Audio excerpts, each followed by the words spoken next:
Well, my second grade teacher told us cigarettes kill people. I went home and hid my dad's cigarettes.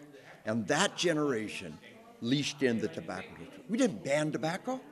We said don't sell this stuff to children. That's what the fight was all about. We're not going to ban media violence. What we're saying is don't sell this stuff to children.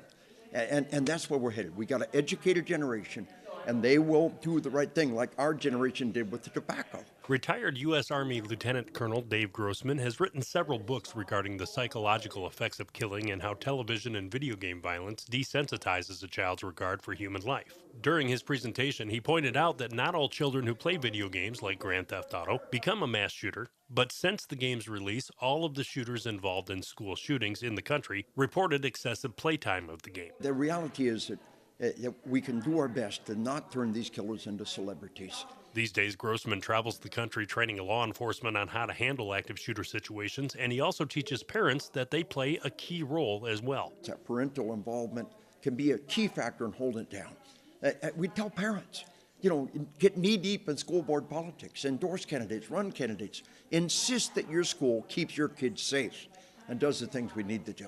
Until we attack this problem at the source, schools here in the Keweenaw, just like other districts across the country, are tightening up security.